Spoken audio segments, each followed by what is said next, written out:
نظرية كسر التوقع، ودي النظرية اللي أغلب كتاب المسرح والدراما بيعتمدوا عليها عشان يولدوا الضحك عند الجمهور. يعني إيه بقى كسر التوقع؟ يعني مثلا أنت تبقى بتتفرج على مسرحية أو فيلم ومتوقع إن البطل هيعمل دلوقتي تصرف معين، التصرف الطبيعي العادي المنطقي اللي المفروض يعمله، لكن فجأة تلاقي البطل عمل حاجة مختلفة تماما أو عكسها تماما. يعني مثلا الإفيه بتاع سرحان عبد البصير في مسرحية شاهد ما شافش حاجة، لما القاضي قال له هو كان شكله إيه، قام جه سرحان عبد البصير ردد عليه وقال له هو اخضر ومقسك من فوق يا سعاده البيه.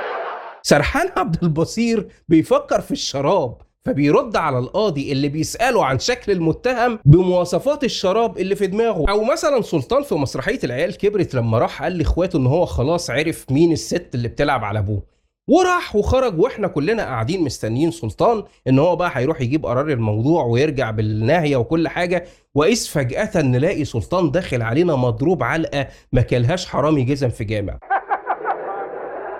ما انا عرفت، شفت بعيني محدش قال لي.